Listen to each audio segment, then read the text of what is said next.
Dr. Taz, welcome to the American Glutton Podcast. Oh my goodness. Thank you for having me. I am a father of four girls Oh, and wow. the grandfather to a granddaughter, and Wow. I have a wife.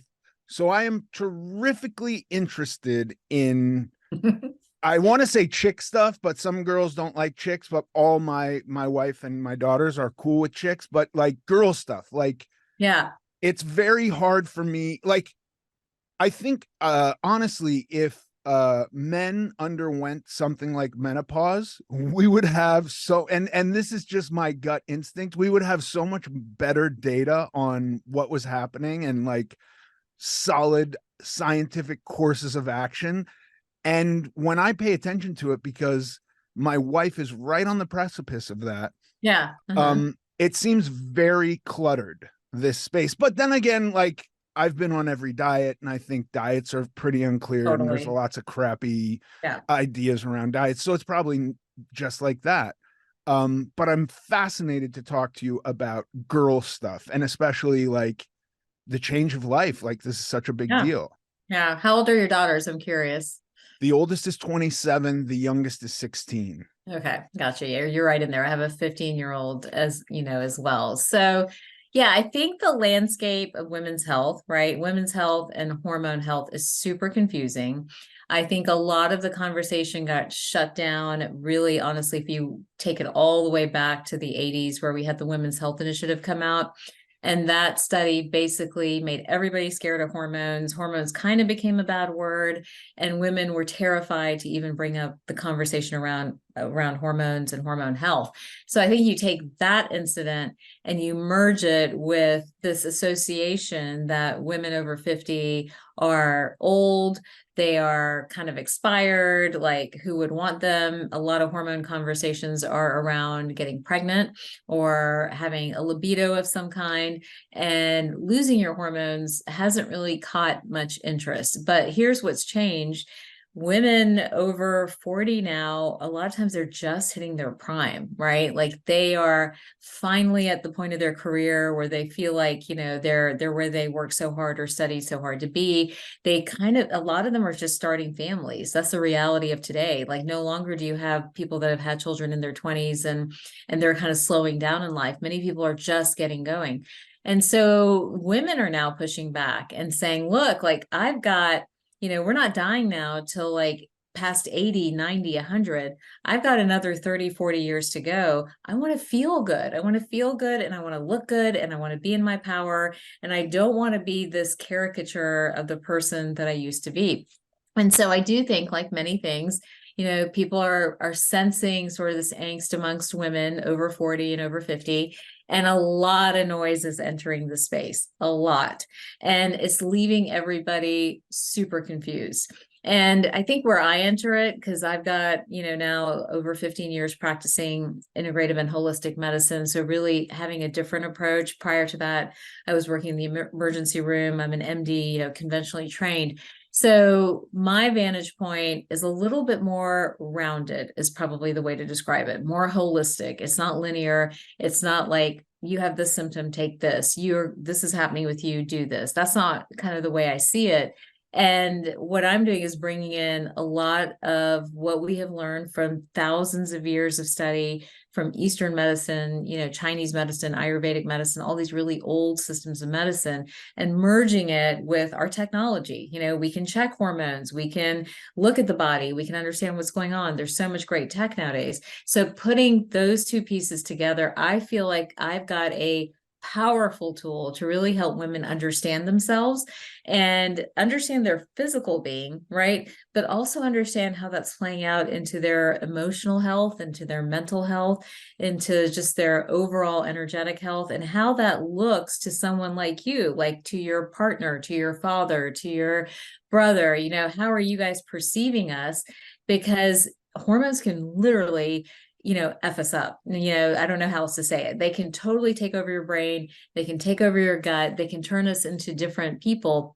And when it comes even to looking at relationships, it's interesting. I've been studying this, like, in a marriage, for example, there's a hormonal rhythm to marriage where in the first few years, there's all this dopamine and all this serotonin being produced, and it's like happy, happy, and a lot of love, a lot of oxytocin, right? But as those wear off with the course of time, and the stress of raising a young family typically sets in, the higher cortisol levels, change a woman's hormones and change a man's hormones too, and then you further it along the hormone depletion that women experience, but men also experience that to a certain extent, changes the nature of the relationship, So understanding what's happening with our bodies is essential, not just to being healthy or getting a check mark at the doctor's office, right? It's a lot about how we present ourselves in the world, how we feel, what we're going to choose, how we are interacting with our relationships and our partners, and kind of the course that our lives are going to take moving forward. Yeah, the first thing you said a lot in there, and my mind was kind of popping on another. Yeah. But like, my wife had our first kid when she was 20, and Yep. at the time, she was definitely uh way younger than most moms, Right. but not by 20 years, certainly. But Right. even today, we come to today where we're now grandparents, and she has some friends who are still really contemplating having a kid or having Yeah. another kid, where Yeah. I'm like, oh my God, What? I didn't think that still worked in our mid to late 40s. I thought you were done, but apparently not. And so Yeah. that's like wild. Um, and yeah, the idea that women are done at 50, like, well, your life's all over, you got to retire and you're of no more use.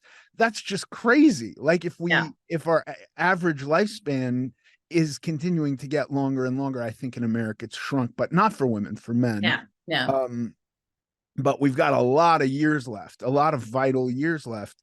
I don't know why we would just get rid of all of that. And it does seem to me now, look, I'm a dude, and so like my interactions with social media, I'm sure, are the algorithm bases it on what I look like. I don't look at a lot of girls, Right. in fairness, so I'm not Right. getting fed girl stuff.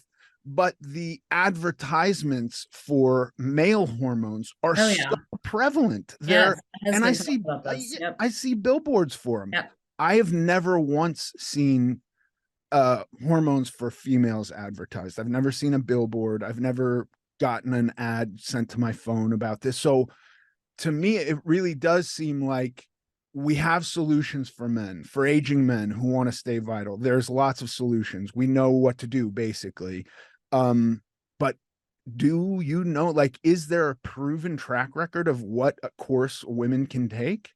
No, and I think, and even I would say, even for men, I feel like the reason you're seeing all of this is because you guys are a little simpler, right? Like there are two or three major hormones to deal with, probably four: testosterone, thyroid, cortisol, and insulin.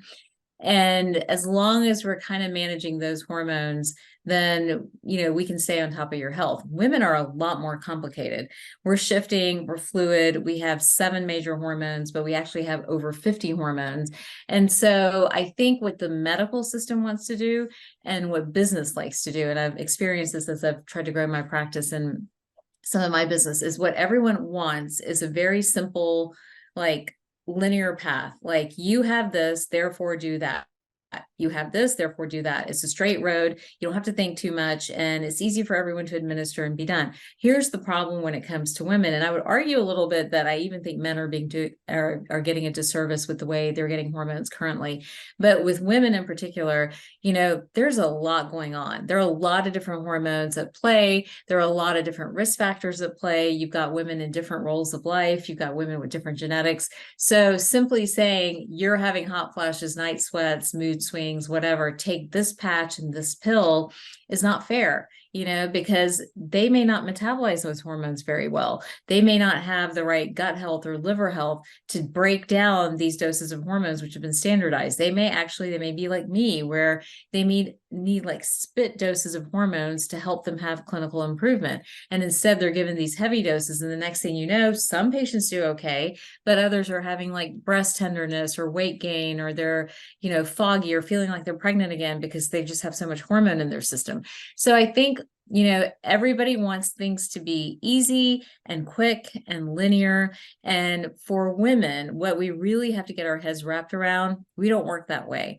We're very fluid. We're constantly shifting. We have about 5 major hormone shifts throughout our lives. It's really important to track and to test each shift to understand what's going on, and then to build a life around that. So if you're having a hormone shift, there's a way to eat, there's a way to exercise, there's certain nutrients that work, there's certain herbs and supplements that work. And if you're going to ignore that and go straight to, I'm going to do this medicine or this medicine, and that's going to be the answer, it's not going to solve all the issues. And that's what we've seen over and over again in practice at CentreSpring MD. So I guess the short answer to your question is there's not a clear path for women.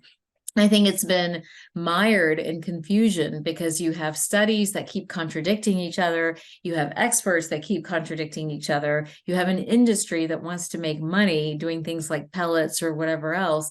And so as a consumer or as a patient, you're like, I don't know what the heck to do. So I wrote, this book, The Hormone Shift, to really arm everyone, every woman in your life, your daughters, to your wife, everybody of every age, because I feel like the hormone journey really begins at 13, and the stage might have even been set earlier, but transitions all the way past menopause. And so every woman needs to understand that she is shifting, where she is in that shift, and how to take care of that shift. And this is before we even talk about whether we do or do not like hormone replacement therapy. So that's the purpose of writing this book, is that every single woman that can take it, know what levels to check, know what their dominant hormone pattern is, know how to sort of balance it and replenish it using very gentle modalities, and then be able to make that decision. Do I need hormone replacement therapy or not? Now, men, while they're easier, they kind of deserve the same approach. You guys have a lot of issues with gut health and liver health and nutrients. And then someone comes in and gives you 200 milligrams of testosterone every week. It's not a guarantee that it's going to be used the right way in your body, right? So technically, I feel like my next book should be a men's health book, but I feel like you guys need a little bit of the same approach, although you're easier and maybe there are not as many side effects because there are not so many players involved. Right. Yeah, no, it's unfortunately, I too am guilty of just wanting the simplest, most straightforward answers. But if I'm being honest, the thing that I've most proud of accomplishing is maintained weight loss. Yeah. And if somebody on the street walks up to me and says, "How'd you do it?" How long do we have, really? Oh, right, I'm in a hurry. I have 30 seconds to answer you. And I'm going to say, I'm so sorry to say this. And it's both true and a lie at the same time, diet and exercise. Yeah. And I'll see you later. And it is true and a lie at the same time, because the reality is it required an entire transformation of my life. Mm-hmm. With a lot of nuance that wouldn't necessarily be applicable to anybody else. And so I imagine when we get to the level of hormones, it gets even more complicated. And so eating or exercising for a specific change that's happening, I'm kind of the mind today, again, as a dude, hard exercise will cure anything for me, no matter how I'm feeling. If I'm feeling happy, it will make me happier. If I'm feeling sad, it will make me feel good. If I'm sore, it will make me feel better. If I'm tired, it will wake me up. If I'm wired, it will make me go to sleep. But that's a lot to lay on somebody's shoulders and not necessarily going to be a cure-all for them. Right. And I think you stress the importance that we all have bio-individuality. And I think I'm a huge believer in exercise too, but when it comes to women with hormones that are, again, bebopping all over the place, if you've not slept, if you've had hot flashes, if you've had night sweats, and then we send that person out to do heavy weight training or hit one of these more intense workouts, we're actually depleting their hormones further.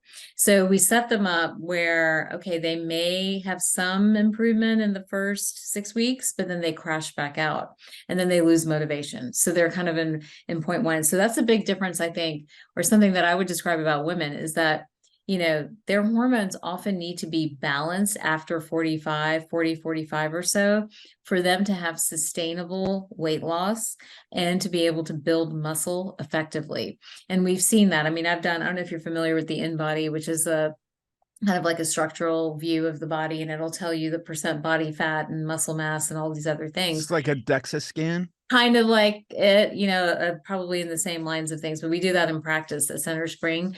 And it's been interesting. Women will bring me, their InBodies, and we'll do them and I'll take a look at them. And, they'll go on a diet and exercise regimen, no change, no change, no change. I put them on hormones, and that's when we finally see a shift. Right. So I don't know if you've been in this situation, like where you and your wife might do a detox or a new diet plan of some kind. Most couples that do that, the husband or the male will instantly drop like 5 to 8 pounds, depending on how long they're doing it. Their belly shrinks, their face changes. And the women, it's like 2, 3 pounds. It's very, very minimal. They don't have this dramatic loss. And it's because, again, of the hormone factor that's playing into their overall metabolic health. Plays into you guys too, but not as strongly as it does for women, Yeah, no, I've seen firsthand, because I have, and maybe I'm wrong, and we can talk about this, but I have been super encouraging of my wife to start resistance training. All of her Yeah. exercise tends Oh, to yeah. be cardio based, and I'm like, do a little bit, like it doesn't have to Right. look like what I do at all. And it's really much harder for her. She gets really sore, can't do it. And for me, I'm like, if I'm sore, I just do a lighter version of what I did to Yeah. work out the lactic acid. But I have noticed it, any change for her It's slower. requires quite a bit more effort than it Yeah. does for me. Yeah. And to me, I in my head, because I really have no idea what's going on. I'm just going like, well, you have less muscle mass, and your body's not operating on testosterone like mine is. So Right. that's all I think, Well, your answer is correct. And if she is, late 40s going into 50, then she's having depletion of hormones, and that's impacting her ability to exercise, her endurance through an exercise routine, and then her ability to build muscle.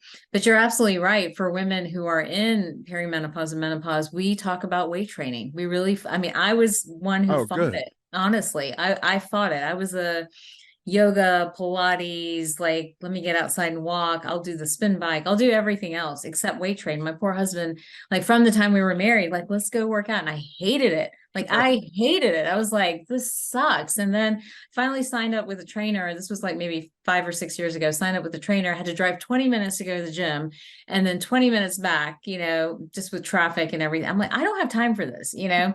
So I pushed back on it. But now that I actually had, it's funny how life teaches you lessons. I had ruptured my Achilles about, 7 or 8 months ago playing squash with my son. And yeah, obviously it took me out of all Pilates, yoga, all of that business. And as I got my mobility back, I turned to weight training. Right. And I've been weight training since June. And the changes in body composition are like this compared to Yeah. what I was doing before, even though my hormones are all over the place, right? So as long as I have slept and I'm eating consistently, weight training works, and it builds muscle and it builds energy and all this other stuff. At some point, I'm probably going to need a little bit more hormone support, right? But for women who are not sleeping, they're hot flashing, having night sweats throughout the night, they're eating really inconsistently, a lot of grazers, right? I'm going to grab and pick constantly. A lot of women that are eating a lot of salads and veggies, but they're not getting the protein in, they're in what we would call in Chinese medicine, they're in a depletion state. So they don't have the raw material to make muscles, to make hormones, to have energy. We need to build them back up. So they're not going to see weight loss, and they're not going to see a change in belly fat until they get those numbers where they need to be. And then when they go to do resistance training and all this other business, that's when they get the big payoff. Yeah, I do encourage and try to serve, because I do a lot of the cooking.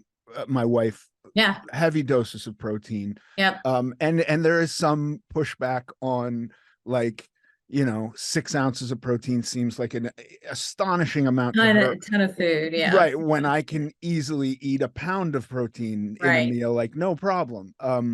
that's 2.5, 3 big chicken breasts, and I can get that down. But about sleep. Sleep is something that I notice for my wife is Yeah. really hit or miss, and probably is becoming more miss. Hmm. What are some of the things that women can do to get better sleep? And this, again, I don't know that everybody's having this problem, but it does seem to be something that somebody in my life is experiencing. Yeah, and I think that it's a big one because again, what's happening for a lot of women is progesterone levels go down, and then behind that, estrogen levels come down. And both of those help to calm the brain down. They're anti-anxiety, they help with relaxation, they help with the sleep cycle. So as women start to lose those hormones, it's a lot of like popcorn sleep, right? They're waking up throughout the night, or they're waking up between 2 and 4 o'clock in the morning and they can't, then they're wide awake and, just miserable as the day unfolds. So there's so many options. The toolbox for that, again, when we combine Eastern and Western medicine is pretty big. It's everything from just simple nutrients, like getting enough magnesium at night, avoiding a lot of alcohol and sugar right before bed, because we think there's a blood sugar component to that, waking up as well. Adding in what we call adrenal adaptogens that help to bring the cortisol levels down. So that's like holy basil is one of my favorites before bedtime. Ashwagandha is one I'm sure you've heard about. That's another one that I like using. Magnolia bark. These are things that help to bring down that cortisol spike. So for some women, Holy basil, is this stuff I could just get at like a Whole Foods? yeah, oh yeah. Holy Whole, basil. I've heard of It's ashwagandha. What was the okay. last one? The last one is magnolia bark. Magnolia bark. And I Okay. love it. These are all things that can just kind of blunt, that cortisol spike and help her to both fall asleep and stay asleep. So for a lot of women, again, before we even talk about their hormones and they tell me they're up all night, I'll do magnesium plus one of these adrenal adaptogens, put them Not all together. three. I was Not thinking all of making a three. concoction. No, oh yeah, here, like take all of it. No, Yeah. I'll usually pick one and like we'll try to find the concoction that works. But magnesium's a universal, and then maybe one adrenal adaptogen. Is there a You type of magnesium you suggest? I do for sleep. I like a magnesium chelate Okay. or a magnesium glycinate. Those are my Okay. favorites. And it's usually around 200 milligrams is a good starting number. Some women need to go up higher to about 400 milligrams or so. But those are my favorites. And then, the alcohol, sugar, we think it's spiking their blood sugar in the middle of the night and then dropping it at some point. So they start to get the hot flashes and the night sweats, or they wake back up as that, blood sugar is going wonky a little bit. So really watching that. And I'll start them there. I'm like, is that enough to get you to sleep through the night? And if the answer to that is no, from there we'll move on to, okay, what else can we do? And there's so much. They could start acupuncture that kind of starts to tone things down. They could do a lot of meditation or mindfulness work. Sometimes that will help the cortisol levels to come down. Or we actually have a conversation about hormones. Like you might need to be on some bioidentical progesterone and a little bit of estrogen as long as your body can metabolize it well. And that ultimately will help you with falling asleep and staying asleep. And Now, for that, they got to see a doctor, right? yeah, Yeah. they need to see somebody, and that's usually a prescription, right? Okay. Because if they can't do this if the natural stuff isn't carrying them through, right? Then sort of where a lot of providers end up is like, do you need a pharmaceutical to help you with sleep, or do we need hormone balancing? My preference is hormone balancing, because if she were to track her sleep through all of this, we really want her to get about 90 minutes of deep sleep, 90 minutes of REM sleep. That's what's going to help her to wake up feeling really well rested. It's also actually going to preserve brain volume. One of the things that happens to women as they lose hormones is the brain volume actually goes down. So they experience a lot more cognitive delay, a lot more brain fog, memory, all this other stuff. I have all these high-powered women that are like, I can't remember. I don't remember the name of, they're like stuttering. And so that's the depletion of hormones. So by helping them sleep deeply, you're helping brain regeneration, and you're helping sort of with that overall cognitive piece that many women struggle with too. So the hormone decision is in there. Do we or do we not need to go on these if we've kind of walked through all this other stuff, food, gut health, diet, looking at nutrients, trying, gentle little herbal supplements, trying things like acupuncture. If we've done all that, then the hormone decision is the next decision. Right. Yeah. I mean, I like that you've built a bridge of 3 big steps before you get to something like Totally. sleeping pills. Yes. Which I don't Because like, honestly. And I've only taken them, in fairness, when I was a drug addict, and I've been sober quite a long time. And I didn't even take them to sleep. I took them yeah, because they were fun to take. And yeah, so the idea of that for me is off the table entirely because I'm yeah, sober. yeah. And I think my wife would definitely not want to do that. I mean, she's been having some difficulty with sleep for a while, and she's never once mentioned thinking of sleeping pills. And so Right. I'm really glad we're having this conversation, because I'm gonna start talking to her about implementing some of this stuff. Good, good, good. Yeah. She doesn't need to suffer. I think that's the biggest message, right? Like, for your listeners, whether it's their wives or their girlfriends or whoever, or even their daughters, honestly, like understanding hormones and hormone health is a foundation of health. You should get your hormone levels checked. You should know where they are. And there's no reason to suffer. There's no reason to think that, oh, it's because I'm getting old, therefore this is happening. I really wrote The Hormone Shift as a hormone manifesto, almost like a hormone Bible, so to speak, so that people could like hold on to it and like understand what was happening with them, and then ask for and advocate for kind of the right test for them to do in the doctor's office. And I think when you have that knowledge and that understanding, then you feel great and you're able to do what you're supposed to do. Like, I don't want your wife to suffer. There's no reason for her to be going sleepless night after sleep. It's not good for her, to go night after night without sleeping, then to come over here and wonder why she's not losing weight, because when you don't sleep, your blood sugar's up. So then you're working against this issue. And then a lot of times women, their normal reaction, as they're going through this is, okay, they're not sleeping, they're super tired, but they're going to power through, right? That's a common phrase. So they're going to starve and they're going to overexercise, which then makes the whole adrenal cortisol access even worse. And so And then it's harder to sleep when you're it's hungry. harder to sleep, and then blood sugar goes up even higher. So just the physiology of that, we want to break. We want to be like, I need you to sleep, I need you to eat, then I need you to work out. And they need to be Yeah. thinking about it in that order, It's such a conundrum too, because for me, I was very much heavier than I am now, like Yeah. almost 300 pounds heavier. And I know, like, if somebody came to me today and said, I'm at square one, what's Yeah. the first thing I should concentrate on? I would say, like, how do you sleep? Like, that Yeah. would be Me my too. question, Yeah. because even today, when I don't sleep well, staying on my plan, which isn't even really a caloric deficit, it's like just maintaining, which I'm Right. not really hungry. I don't feel fatigued from a lack of food. It's almost impossible when I'm sleep deprived. Yeah. Like, I'm just so much more hungry. And so but I also know when I was very overweight, I had sleep apnea and didn't sleep much at all, wasn't getting any sleep. So it's like tough. But I think sleep is vitally important. Do you sleep well now? Or I you sleep great now. Yeah, yeah, Yeah. makes such a difference. It's such a Such a difference. difference. I Yeah. think I really feel like that's the foundation, because the more we understand about sleep and how it impacts blood sugar and insulin and so much more, I feel like you can't have a conversation around weight loss or around brain health or around motivation, all these other things, anxiety, if you're not sleeping, Yeah.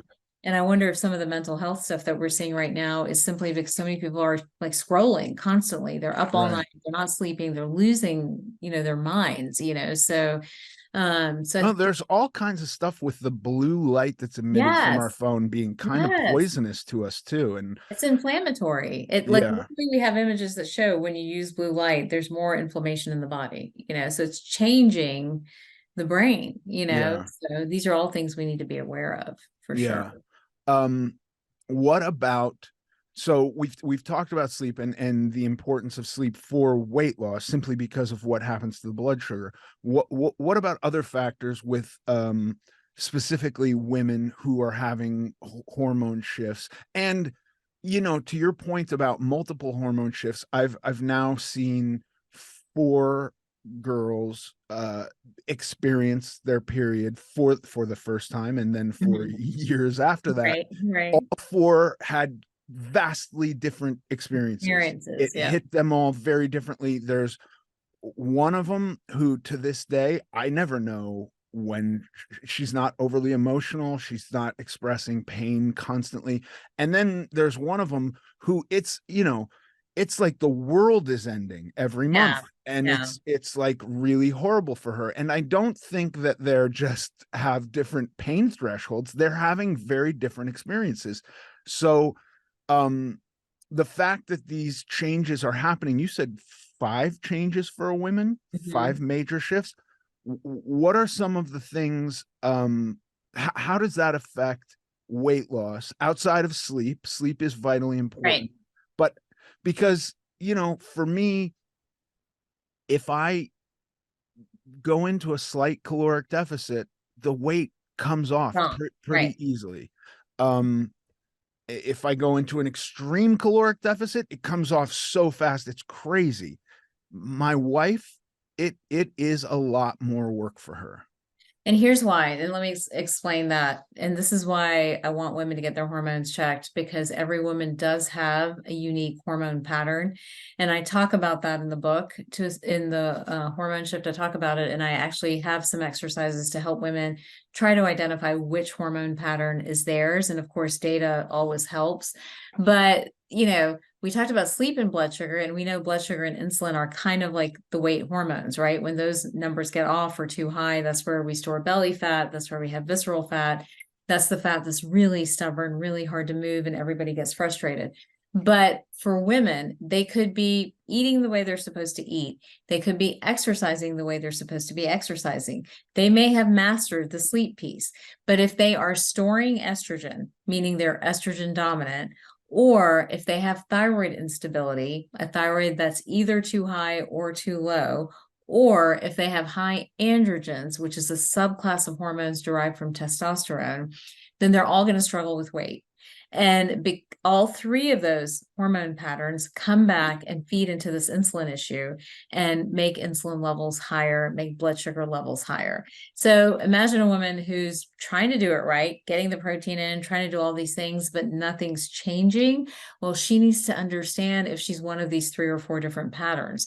Because if she is, there's a plan. If her thyroid's sluggish, then she probably needs some thyroid support, right? If her estrogen is getting stored and she's holding on to it, she's got the heavy breast, the breast tenderness, she's got bloating, she's getting migraines, she's getting depressed, all these different things, then she needs help breaking estrogen down, or she might need some progesterone to support her. And if, on the other hand, her hormones are getting shunted, the little bit that she has is getting shunted, and she's starting to get really high free testosterone levels and DHT, and her hair's coming out, and she's getting acne, then she needs androgen blockers, because the androgens make the insulin go higher. So that's why women sit here and struggle, whereas men are like, okay, calories in, calories out, I'm happy. The problem for women is that medicine until recently has been primarily male, right? So many of them had male providers. And so they would go in and tell the story of like, hey, I'm eating right, I'm exercising, I'm not losing weight. Well, the guy sitting over here is like, I don't believe you, in their head, right? They're like, there's no way you're eating right and exercising and you're 5 pounds heavier than you were last week. Now, sure, maybe we can say the patient's not being completely honest, but if we haven't checked their hormones, we're doing them a disservice. Because what if that patient really is doing what they're saying they're doing, but they are storing and holding on to estrogen, or their thyroid is super sluggish now because they've had that hormone shift that no one's picked up on, and they're sitting there just feeling bad about themselves constantly. So that's why calories in, calories out doesn't work for women. They really need a more well-rounded picture of their health that takes into account multiple factors: sleep, food, gut health, the ability to break hormones down, and then their hormones. And then they can look at weight. If you got that part taken care of, then you can look at calories in, calories out. But most people don't spend the time and energy investigating that, and then get super frustrated. And now what we've seen, as I'm sure is like they get frustrated, they get down, and then guess what everyone's asking me for? Ozempic, Wegovy, like that whole class of medications, right? Because their buddies did it and lost like 12 pounds in 2 months. But what everyone's not realizing, that weight's going to come back. You're married Yeah. now to that medication for X amount of time, because the way the medication works, it's actually damaging the gut. It's like, really messing up the gut lining and slowing down emptying time. So, it's not a good solution, when Yeah, it comes to. listen, in fairness, I think for somebody who's morbidly obese, who's been Yes. morbidly obese for Yes. Absolutely. 20 plus years or however Right. long, it doesn't really matter, Right. who just can't cut That's who it's on a for. diet. Yeah. Yes, I Yeah. do think it's a good solution for somebody And who I has put their agree. best foot forward. But I will say also, uh I happen to know a couple of people who have gone to clinics and been given a Yep. 1 month dose of Yep. Wegovy. And I'm like, I think, and I've not done scientific type research on this, but I don't think it even starts to get effective for 6 weeks. Doesn't. So, Yeah. like, the fact that somebody's selling you a month's worth of it seems like almost malpractice to me. And not that but, and then the second part is, to your point, all it is making a crash diet less hard or less unpleasant. Right. So the idea that you do this and you're done, I think most of the people who are opting for that have done crash diets and been disappointed when the weight comes back. Comes right back. Yeah. And I agree with you. And I agree, by the way. I think if you've got over 50 pounds to lose, even maybe over 40 pounds to lose, the body gets really stubborn and it's very hard to move that weight. So that is who this medication is for. But that's not who I'm talking about. I'm talking Right. about, the woman or even the male who has transitioned, in andropause or menopause and now has a new 10 pounds or a new 15 pounds or even 20, let's go up to 20, that they never had before. And they're getting pressure. It's interesting. And there's almost like this like peer pressure, high school level peer pressure for women now in perimenopause and menopause, right? Because you've got a group going on the medication, you've got a group not wanting to go on the medication. There's a beach trip coming up. I literally was told this by a patient, like, I can't get in my swimsuit in front of all my girlfriends. They're all doing Ozempic and I'm not, and I'm not losing weight as fast as they are, So now we're creating this weird dynamic, which to me is not the healthiest. It wasn't meant for that purpose. It No, was really, I believe yeah, we're going to even see a fatter, more overweight society, because from my own experience, when yeah. I would do a crash diet, I would then wind up heavier Yeah. afterwards. Because you mess your metabolism up, right? Yeah, It's like you're messing the microbiome up, you're messing up blood sugar stability. So then the body's like, I need to store, yeah. I need So to hold on to everything, I think long term, maybe we see some morbidly obese folks finally lose that weight, and that's amazing. But I think that that's not the primary way that this is being implemented, and we're going to see all these people who had 15 pounds to lose suddenly need to do it 3 or 4 cycles a Yep. year to lose 20 and then 22 and then 25 pounds. And Yep. that's what I think is I think probably going you're to right. happen. I think you're absolutely, I mean, because we're still new. We're not even we're maybe at about 18 months of this craze right now, maybe even at 18 months, but like, so we don't know the fallout yet, Right. so it'll be interesting to see what happens there. But, going back to, this age group of women, like they start to get a little panicked, like, oh my God, I've got belly fat. Oh my God, what's going on? Like, and to your point, like they try things and it doesn't work. I think what the message we want to put out there is the reason it doesn't work is because there may be a hormone block, and that hormone block might be the root of the sleep, the mood, the energy, the cognitive component, and so much more. So really solving that and then walking into a diet plan and an exercise plan is the right sequence of events. Yeah. Yeah. Unfortunately, I think I see with the group of gals my age, there is still, even though I've talked to them and we've had conversations about this, like, hey, the on and off dieting now for the last 20 years, and you're opting to do this radical plan that drops your calories down to 800 calories a day because you see a result, but then you're back here every year talking about Right. redoing that. I understand the instinct to lose those 20 pounds through Ozempic because it's just more pleasant than the 800 calorie a day diet without Right. Ozempic, because maybe you're eating 800 calories a day, but it's not miserable. Life Yeah. doesn't suck as Yeah. much. Yeah. So I understand that, but I do think, to your point, the conversation that's more useful or practical for long term is like real changes that are going to be able to be implemented forever. Definitely. And I would encourage your audience too to think more natural, because there are herbs, for example, that cut food noise down, right? There are supplements What, that cut tell food. me, what are the, what, like, listen, So I mean, I'm sure you've heard of these. So berberine, have you heard of berberine? I don't know Oh my anything about gosh. I feel these. like I need to send you like a little pack. But anyhow, berberine is amazing. Can Berberine we is get that at Whole Foods Oh or yeah, okay, yeah. And a lot of berberine. this is like on my practice website and stuff like that, if anyone wants to go check that out. But berberine is a natural metformin, is what I'm calling it. It keeps blood sugar nice and stable. So for a lot of people, it cuts food noise down. Okay. Another one that does is NAC, N-acetylcysteine. That's a derivative, that's sort of an indirect derivative of glutathione. Glutathione also helps to cut food noise down. So this like craving, this desire to like eat at the end of the day, all those different things, like these are some natural things that can actually help that. Another one is an Ayurvedic herb called Gymnemina. That's another one that's super helpful. So a lot of times, I'm encouraging patients to try that type of thing first.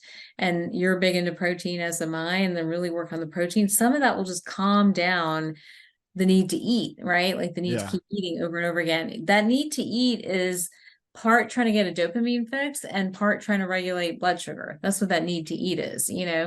And so there are some natural things that do it. So I always put a plug in for those because I feel like they don't have the side effect profile and they don't have the rebound that like some of the medications do. Yeah, I like to talk to people also about the hedonistic pathway Mm, of hunger, where your body's not, which is probably dopamine that you're getting mhm. from that, where it's just so prevalent. And you go into any store, quite literally any store in America is going to have food for you, Oh, totally. or Yeah. calories, gas, and the computer store, and even the furniture store. I've said this so many times, people are probably annoyed to hear it, but I want to tell you this anecdote again. My wife and I went into a very high-end furniture store, and I was like, gosh, this is all so expensive, I don't want to buy anything, but I'm so happy that there's no food here. And she said, no, they offered me chocolate covered strawberries and champagne. Of And I was like, of course they did. course they um, did. Yeah. because we can't go anywhere without eating. Yeah. But there is that aspect too, where, I've found for me, and I don't know what it would necessarily be for somebody else, but at the end of the day, if I sit and watch TV, I am going to get Yeah. much hungrier, but it's not real hunger, Right. than I would if I found some busy work to do. Totally. Um, and if I spend my day retail shopping at these stores that provide food, just seeing all of this food all day long and walking by the food court in a mall, I'm going to want to eat. I'm going to be, walking through an airport is like the most hunger I've ever experienced of the last few years, because I'm not doing anything. I'm going to be sitting around not looking at a phone or looking at a tiny airplane screen. And there's food everywhere, all kinds of food everywhere. Yeah. And so those are considerations to think about too, where you can have an incentive to eat that has nothing to do with hunger. I agree. And I even sometimes I've noticed this for women in particular that hunger is a little bit of an emotion and people have different responses to hunger. So a lot of women, when they're super stressed, are actually not hungry. Right. And so they don't eat for hours on end, right? And others, when they're super stressed, they want to eat everything in sight. So there's this emotional component to hunger that we need to be aware of. Our hormones, by the way, play into that. When our hormones are imbalanced, those hunger cues are completely off. And so I teach women a lot, and we talk about this in the book with the 30-day reset plan, is to stop really paying attention to hunger, just eat consistently, like eat every 4 hours, cut off eating, have a 12-hour overnight fast at least, because that way again, it's about blood sugar, right? You're keeping blood sugar nice and regular, and you're not riding the highs and lows of hunger, which may be accurate and which sometimes are not accurate. I mean, my sweet husband has the same issue, right? And he's noticed this. He actually was very overweight, lost a ton of weight, and still kind of will fluctuate a little bit. But when he's away, right, on a trip away from his practice and like the day-to-day stressors and stuff like that, he's not hungry. He'll eat 1 meal, 2 meals a day, has tons of energy. He comes back, he's having home food, prepped food, but he's dealt with 12 hours of whatever he's dealt with, right?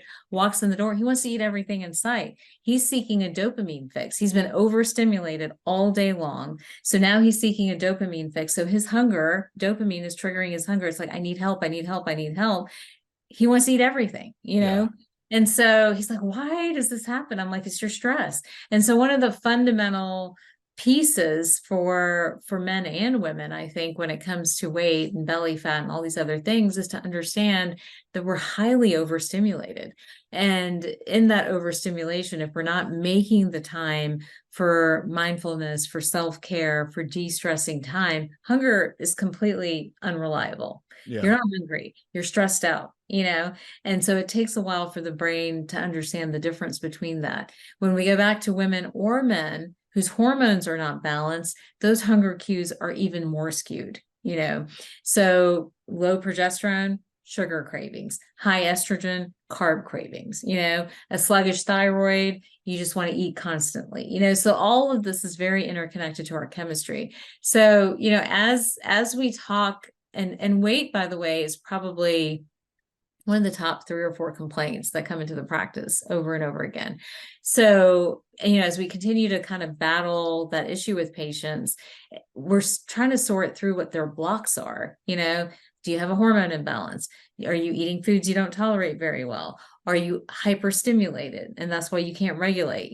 Like, what is it that is driving this and teaching the body you need to stay in sort of a metabolic storage mode, because that's essentially what's happening. Yeah, and like that's the body's safety net. Like the body Totally. is going to opt to do that when it Right. can. Yeah, Right. it's a savings account of energy. Why, Totally. it is odd that it presents so many problems for us when we're rich with energy. I It know. can be complicated. When you talked about those 3 different types of for gals, I cannot remember the scientific names. I cannot Yeah. wait Yeah. to Yeah. scroll back and re-listen to it. I don't want to make you say them again, but I noticed I found I would evaluate my wife and say she sounded like the middle one. Like Okay. I could see those attributions. She, not all exactly, but are the natural ways of beating those 3 different things very different? Or is it like you said, eat foods that don't disagree with you, take a 12-hour gap to let the blood sugar steady out? Or is it vastly different from one to It's the not next? it's not vastly different. There are some nuances for sure for each of those.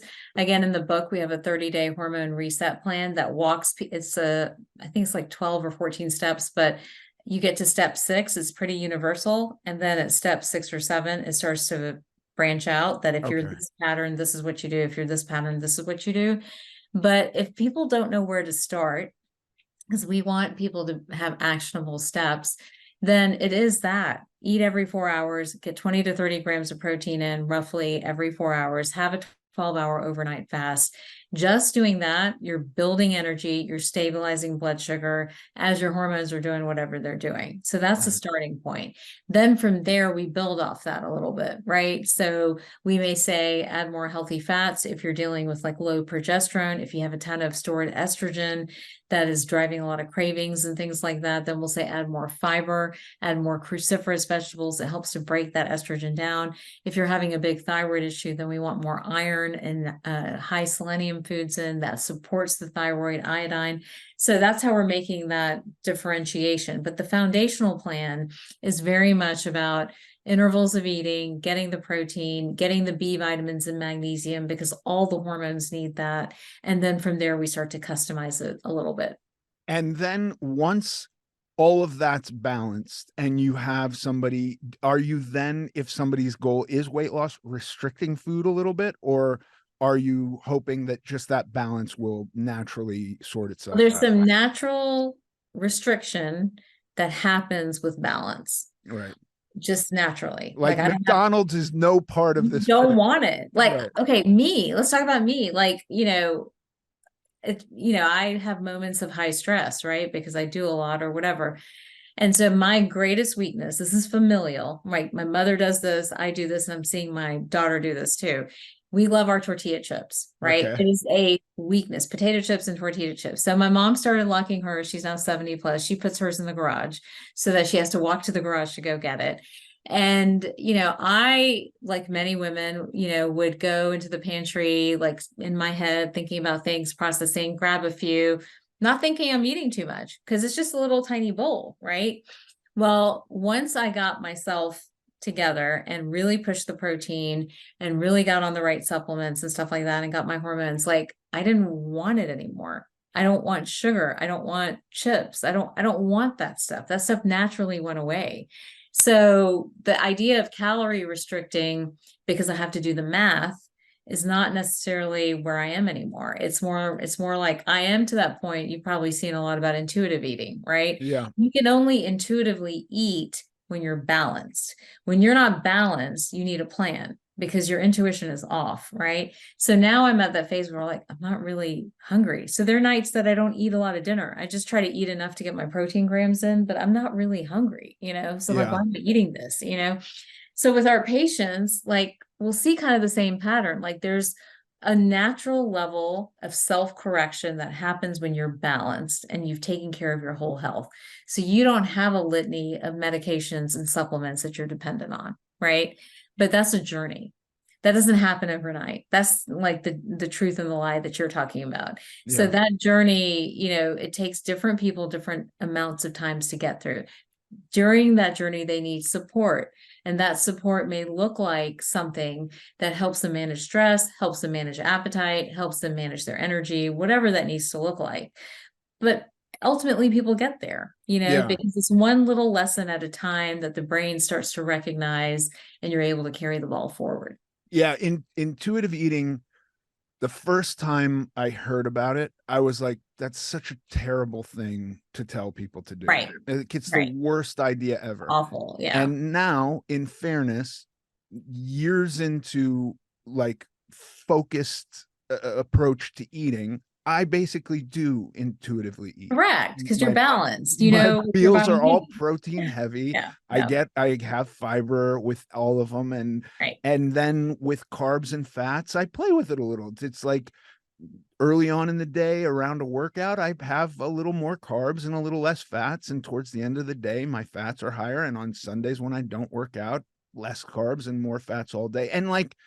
And I'm not really thinking about it that much. It is kind of now what I do.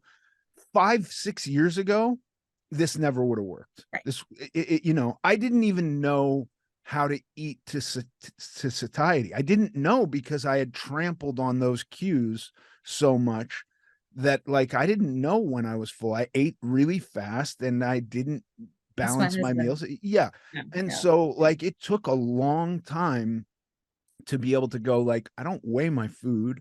I'm eyeballing it and I'm not gaining weight. And I'm shocked that I'm able to do Right. that, but I am.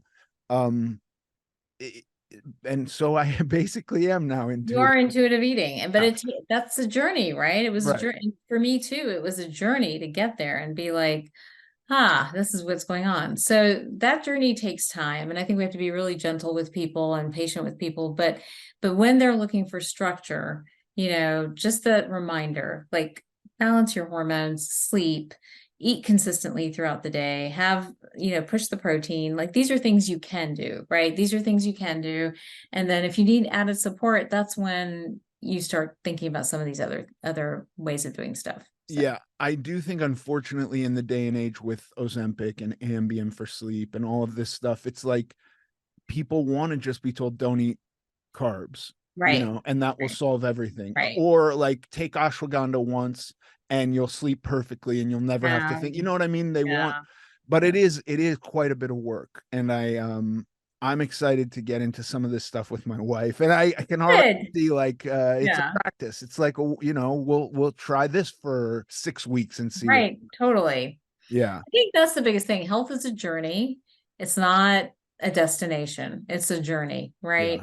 And I think that we have to embrace that. And it's like anything. When you work at anything, there's a payoff. When you work at your health, there's a payoff too, you know. Yeah.